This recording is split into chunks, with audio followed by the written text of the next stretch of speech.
According to Chris Haynes of Yahoo Sports, Phoenix Suns are moving forward with the plan to keep DeAndre Ayton to play alongside Devin Booker, Kevin Durant, and Bradley Beal. There was also a Suns sports radio announcer that kind of came out with that one first. I forgot his name. I think it's like John Gambadoro for Sun Sports Radio. Basically confirmed that as well. So no trade.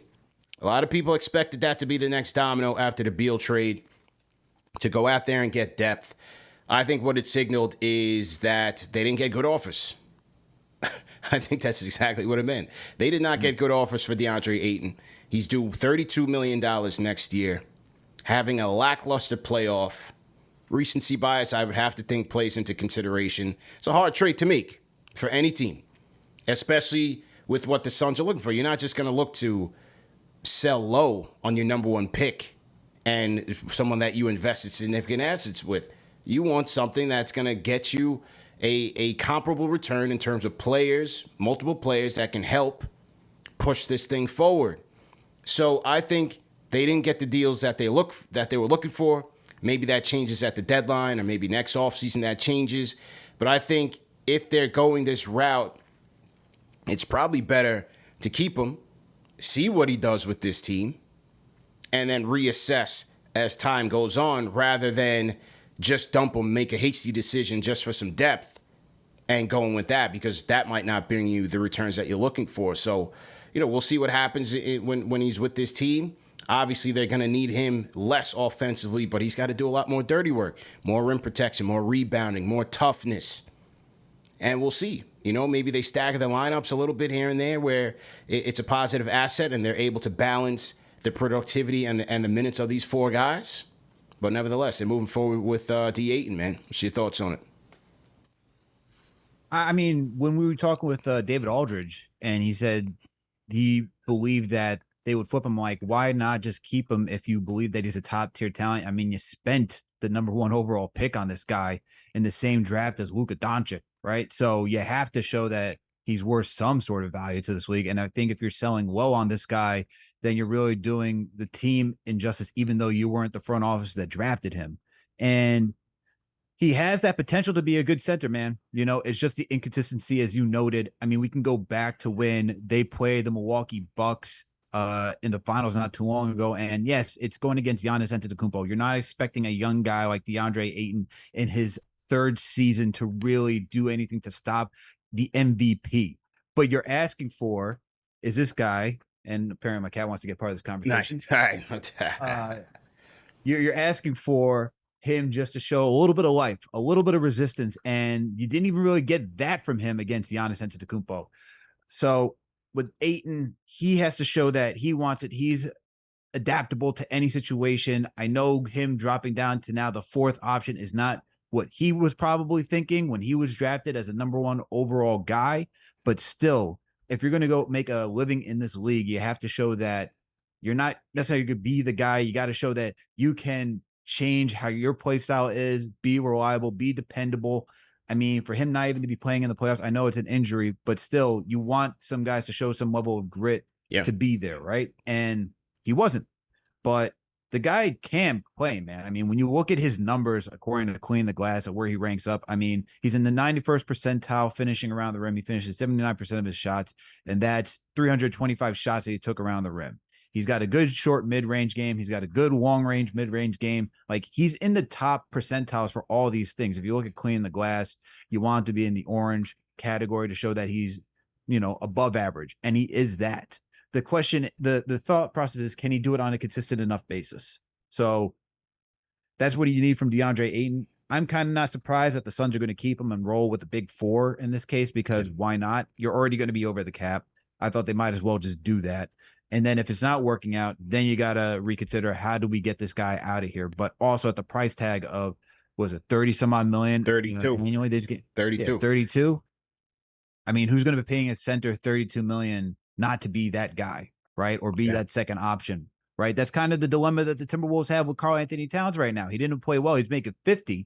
And it's like, if I'm paying 50, you at least have to be reliable as a second option, if not the first option, making 50 million, right? And I think when you start looking at the guys who make 50 million, they're just you want them to be consistently high-end players who can lead you somewhere.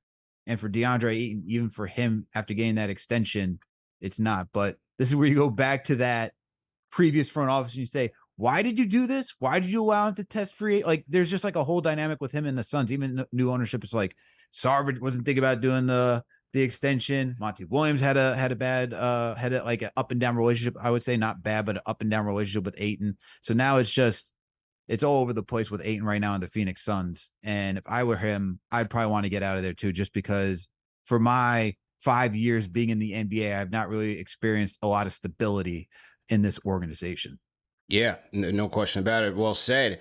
And look, one of the things that you might want to hang your hat on if you're Ayton or if you're a Suns fan is he gets a fresh start with Frank Vogel. Frank Vogel, who likes to work with big men. Now he likes rim protectors. Maybe he devises a scheme that allows Ayton to be more effective there. Maybe Ayton, but can he get Ayton to buy in? How did they start that relationship off? How did they kick that off?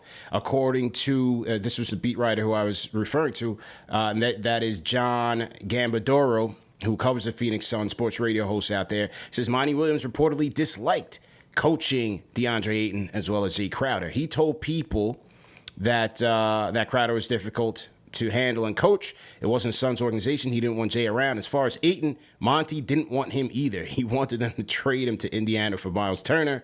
He didn't like to coach Ayton. So again, we'll see how Vogel changes things. Will he be a difference maker there?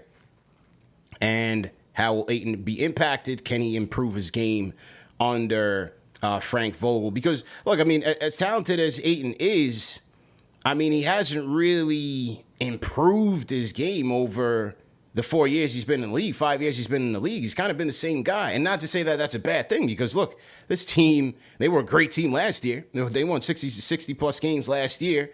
They went to the finals the year before that. So, obviously, he's a good player, averaging a double-double. But is there another level to his game? You know, does he have that dog in him? I think that's what people are looking for. And for him to not be available for this team with the rib contusion in the elimination game, that's frowned upon. It just is what it is. We've seen it throughout the history of this game where players have injuries that some would still play through and cut it out. And for him to kind of be in street clothes while his team was trying to fight for their lives, that's frowned upon, man. So we'll have to see how Ayton responds there and the Suns' Big Four move forward. Do you think that Ayton's Do you think that the perception of Ayton around the league is due to the fact that he was in the same draft class as Luka and he was taken first overall, and that he hasn't really lived up to that expectation? Or is it the fact that we've seen some brilliance from Ayton and it's just not at a consistent level? Or is it both? What do you think of that?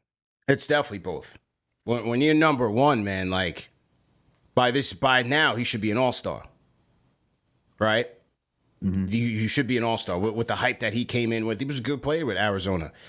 You should be an all-star by year 5, and Luka obviously has taken off into superstardom. Ayton, I mean, where does he rank among centers in this league? He's a top 5. He ain't one. You know what I mean? And you're a number 1 pick. And those numbers are going to continue to diminish because you have 3 guys who are going to be dominating the ball. So he's going to have to adjust.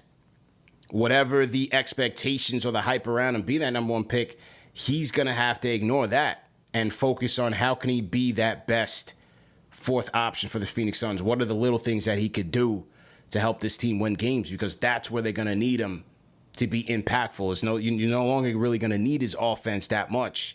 It's going to be on the defense, on the boards, on the intangibles, on the toughness, the physicality. That's where they're going to have to help him. How's he going to show up when Jokic comes to town and they're defending the titles in the playoffs? That's when he's going to have to show up. This is where it's going to be even murkier, because if he can't do that, then I just don't see how his market's going to grow.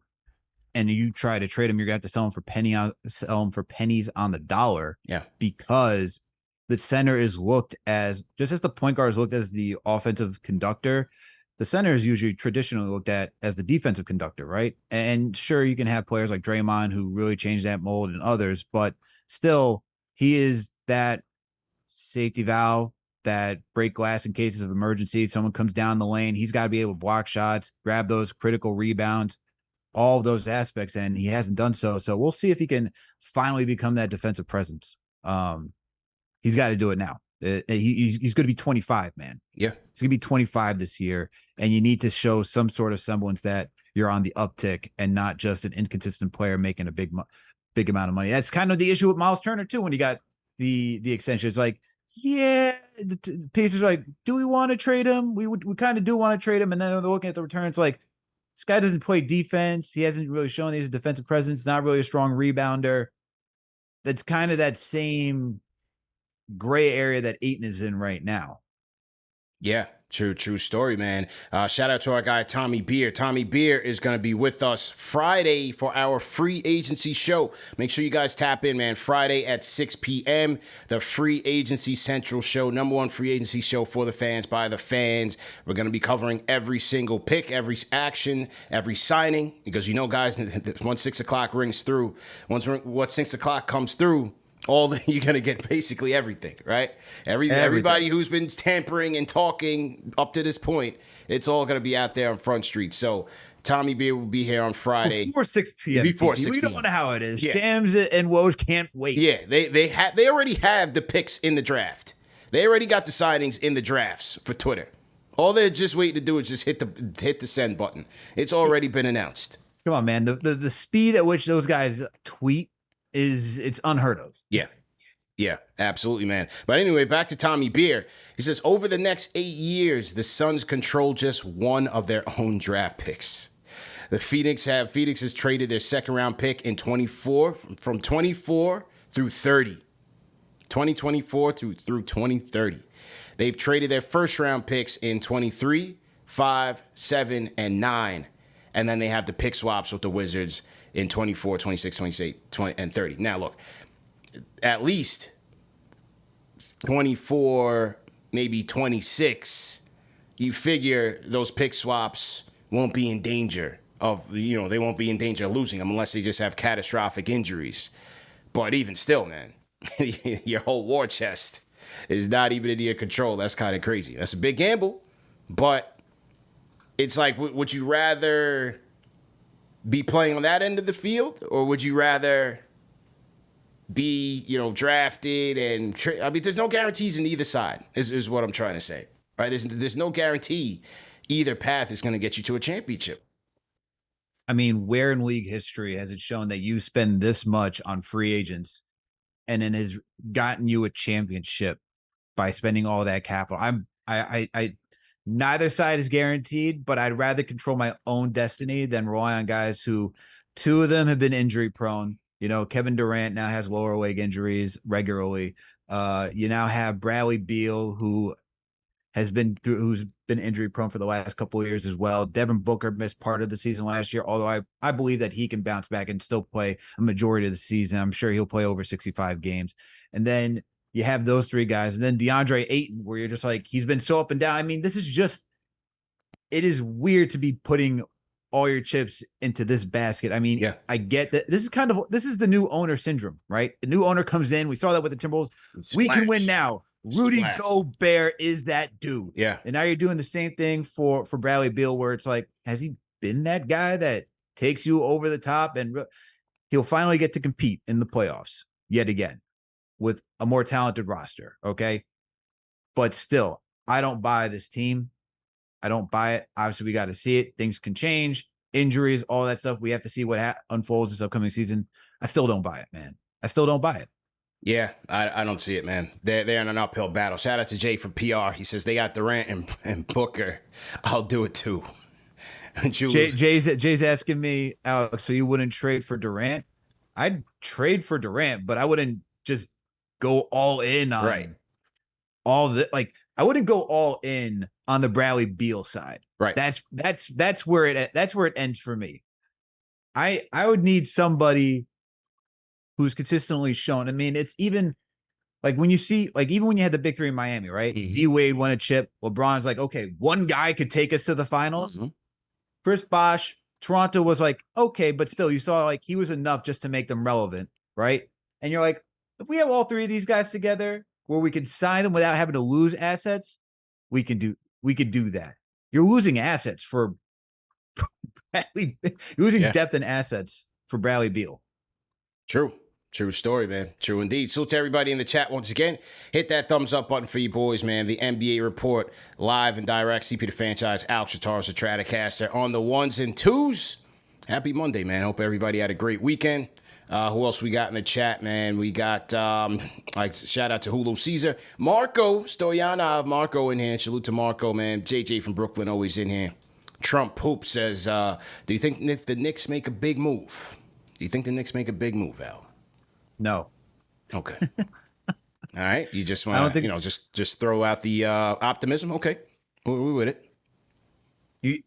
I mean, if anything about this front office over the last couple of years, I would say this. I'd be okay. Let me ask you this. What do you think? What do you define as a big move? Trading for Paul George?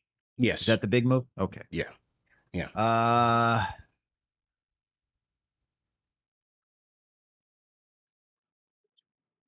Still don't think they do it, man. Yeah. Just because this front office is shown to be very patient. Yeah. And looking for the right opportunity. I don't see them doing it. I think they just make around the margins moves. I mean, if the Timberwolves are going to be willing to run it back, why shouldn't the Knicks be willing to run it back after making it to the second round with the team that they have? In their eyes, they probably be like, look, we now got the full 9-man roster that ended the season. Let's see how they work through the beginning of the season. If anything, I think this team has shown that they're not really a big offseason swinger. They're a big trade deadline swinging team where you make the move for Derrick Rose, you make the move for Cam Reddish, you made the move for Josh Hart. I think this front office is shown throughout its 3 years that we like to evaluate what we got to start off the season, and then we try to make a move and see how the waters are during the middle of the season because things can change. Yeah, good point. Good point, man.